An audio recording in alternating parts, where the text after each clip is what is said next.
วัสดีค่ะพบกับช่องอร่อยง่ายสไตล์คุณแดงนะคะเป็นการทำอาหารสำหรับครอบครัวสำหรับสมาชิกทุกคนในครอบครัววันนี้นะคะจะทำเมนูง่ายๆอีกเมนูหนึ่งซึ่งขึ้นชื่อว่าอร่อยที่สุดในโลกนะคะแดงจะทำแกงมัสมั่นไก่ค่ะไปทำกันเลยค่ะส่วนผสมที่จะใช้มีดังนี้นะคะแรกก็จะเป็นไก่นะคะไก่นี่แดงทำหม้อใหญ่เลยนะคะใช้1 กิโลใช้ส่วนที่เป็นน่องแล้วก็สะโพกนะคะเพราะว่าในส่วนที่เป็นน่องเนี่ยเนื้อของเขาจะนุ่มนะคะเพราะว่ามีมันแทรกบ้างแล้วก็ส่วนสะโพกก็เช่นกันนะคะมันจะทานอร่อยถ้าสมมุติว่าเราใช้อกเนี่ยอกไก่เนี่ยเขาจะแข็งนะคะอันเนี้ยมันจะนุ่มค่ะแล้วก็ต่อไปก็จะเป็นมันฝรั่งนะคะใช้มันฝรั่ง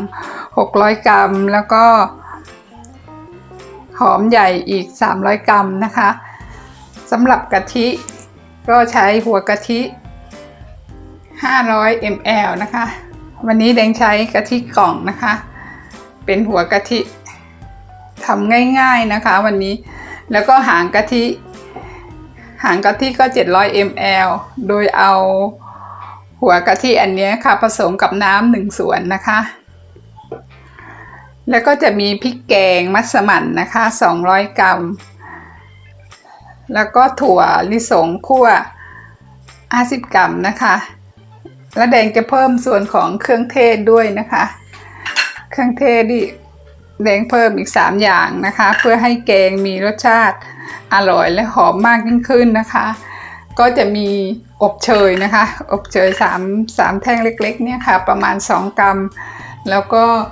ลูกกระวานนะคะลูกกระวานนี่ก็ประมาณ10 กรัมนะคะแล้วก็ลูกโป๊ยกั๊กนะคะก็สีดอกก็ประมาณ2 กรัมค่ะสำหรับเครื่องปรุงนะคะเครื่องปรุงมีไม่มากนะคะก็มีแค่มีน้ำตาลปี๊บน้ำมะขามเปียกน้ำปลาแล้วก็เกลือค่ะไปทำกันเลยค่ะเริ่มจากเปิดไฟเลยนะคะแล้วก็เติมน้ำมันไปสัก2-3 ช้อนโต๊ะนะคะ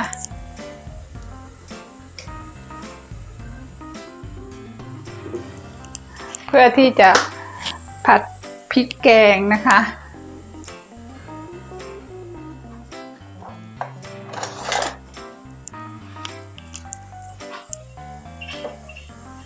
เราจะต้องผัดพริกแกงให้หอมนะคะ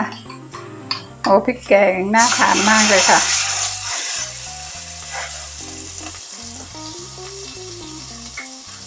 ไม่ต้องเปิดไฟแรงนะคะเดี๋ยวพริกแกงจะไหม้ซะก่อน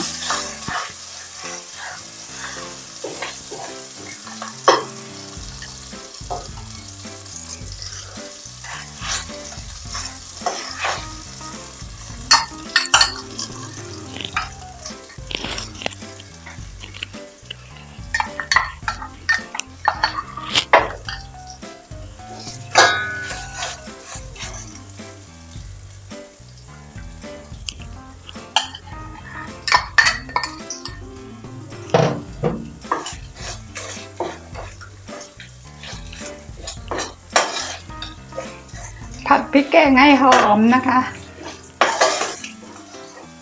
พริกแกงหอมแล้วนะคะเดี๋ยวเราก็ใส่หัวกะทิลงไปแต่ไม่ต้องใส่หมดนะคะเดี๋ยวไว้เติมทีหลังนิดหน่อยอันนี้เร่งไฟนะคะ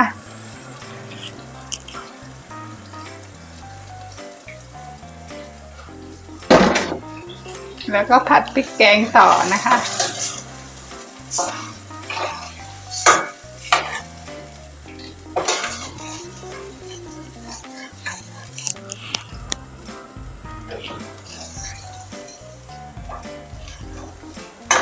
เพื่อนต้องคอยคนนะคะเดี๋ยวเขาจะไหม้พริกแกงหอมมากๆเลยค่ะเพื่อนๆ แต่ ติมเครื่องปรุงเลยนะคะใส่น้ำตาลปี๊บอันนี้แดงใช้น้ำตาลปี๊บ5 ช้อนค่ะ5 ช้อนโต๊ะเพราะว่าแกงมัสมั่นนี่จะต้องหวานนิดหนึ่งนะคะ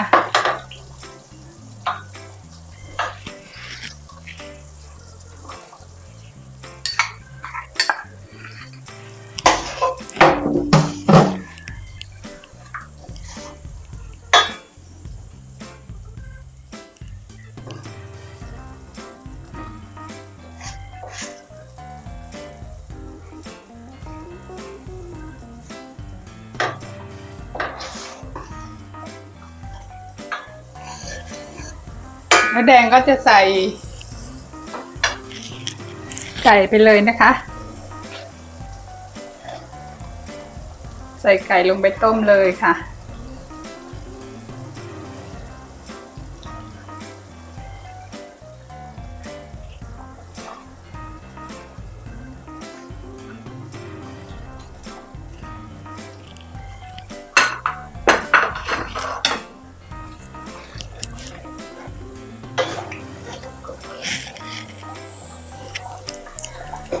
อันนี้ใช้ไฟกลางๆนะคะ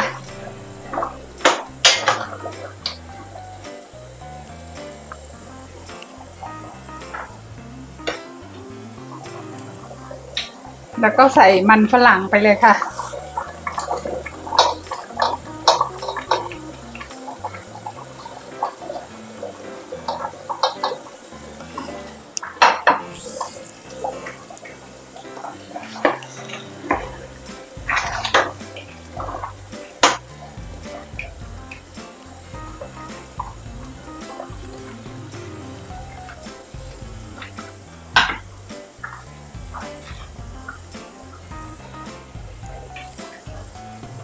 แล้วก็ใส่หางกะทินะคะให้ท่วมไก่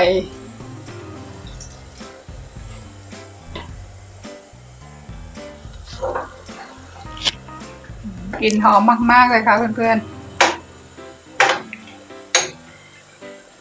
ๆเดี๋ยวเราค่อยปรุง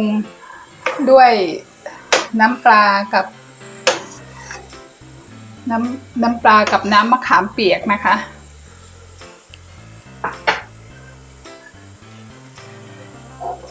อันนี้เปิดไฟแรงเลยนะคะแล้วก็ใส่หอมใหญ่ไปเลยค่ะ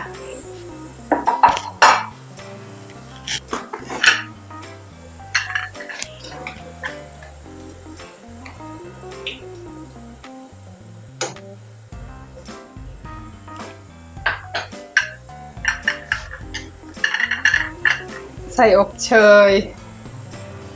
แล้วก็ลูกกระวานไปนะคะแล้วก็ปุ๋ยกั๊ก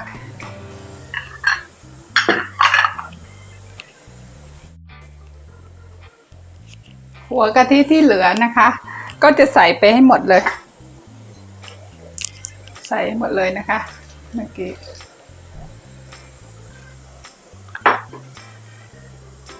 แล้วก็ใส่ถั่วลิสงคั่วไปค่ะ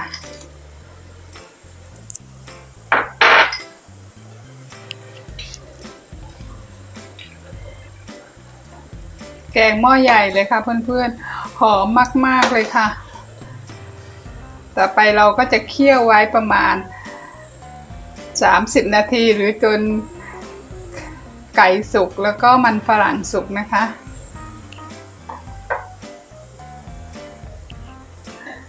ปิดฝาเลยนะคะ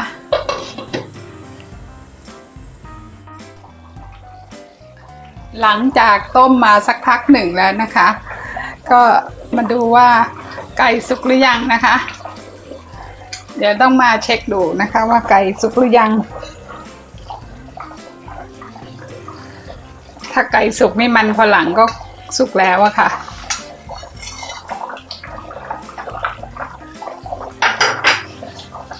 อันนี้ค่ะเพื่อนๆอันนี้ใช้ได้แล้วค่ะไก่จิ้มดูแล้วก็ผ่านตลอดค่ะเราก็จะเติม เกลือกับน้ำปลาได้แล้วค่ะหอมมากๆเลยค่ะ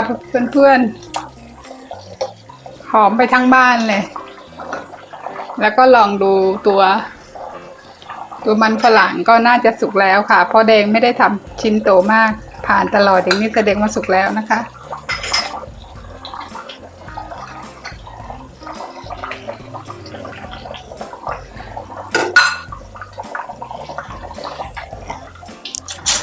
ต่อไปขอ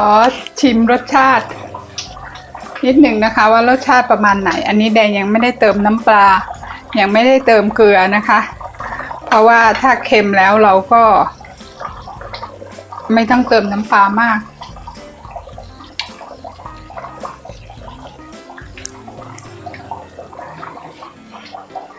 เติมเกลือไปครึ่งช้อนชานะคะ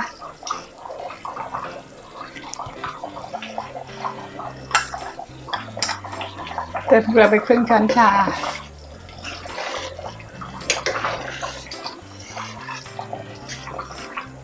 โอ้น่าทานมากๆเลยค่ะเพื่อนๆหม้อใหญ่เลยกลิ่นหอมมากๆค่ะมัสมั่นเนี่ยนานๆจะทำทีสมัยก่อนแดงเคยอยู่ต่างจังหวัดนะคะจะได้ทานมัสมั่นเนี่ยเฉพาะช่วงที่มีงานแต่งงานหรืองานบวชนะคะเขาจะทำแกงมัสมั่นกระทะใหญ่เลยค่ะส่วนใหญ่ก็จะทำแกงมัสมั่นหมูแล้วก็เติมน้ำปลาไปสัก2 ช้อนก่อนนะคะ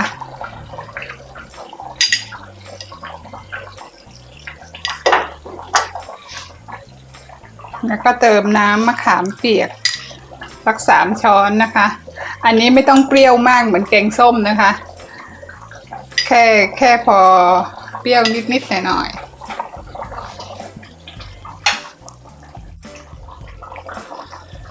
ขอชิมรสชาตินะคะหลังจากที่เติม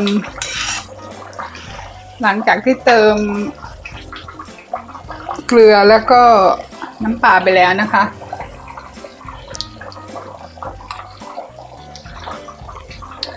ก็เติมน้ำปลาอีกสักช้อนนะคะใช้น้ำปลา3 ช้อน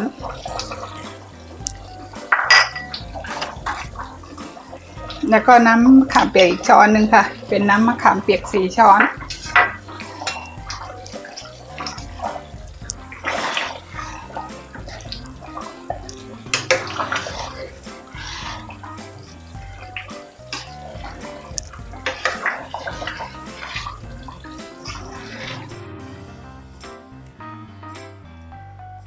แกงมัสมั่นไก่ก็เสร็จแล้วนะคะหน้าตาน่าทานมากๆเลยนะคะเพื่อนๆชิมรสชาติแล้วอร่อยมากๆค่ะเนี่ยเพื่อดูไก่เป็นชิ้นๆเลยค่ะ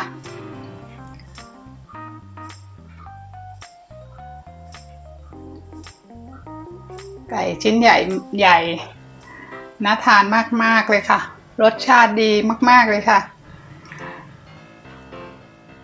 แล้วก็หอมกลิ่นเครื่องเทศด้วยเดี๋ยวไปตักเสิร์ฟกันนะคะทานกับข้าวสวยร้อนๆหรือไม่ก็ทานกับโรตีก็จะอร่อยมากๆค่ะแดงตักใส่ชามพร้อมเสิร์ฟเรียบร้อยแล้วค่ะเพื่อนๆรสชาติอร่อยมากๆเลยนะคะทานคู่กับข้าวร้อนๆหรือว่าโรตีนะคะจิ้มกับโรตีนี่ก็คงอร่อยมากๆนะคะเพื่อนๆสามารถทำเองได้ง่ายๆที่บ้านนะคะขอบคุณที่ติดตามชมถ้าชอบกดไลค์กดแชร์กดติดตามหรือกด Subscribe ให้แดงด้วยนะคะเพื่อเป็นกำลังใจในการทำคลิปต่อไปสำหรับวันนี้แดงขอตัวไปก่อนค่อยเจอกันคลิปหน้านะคะสวัสดีค่ะ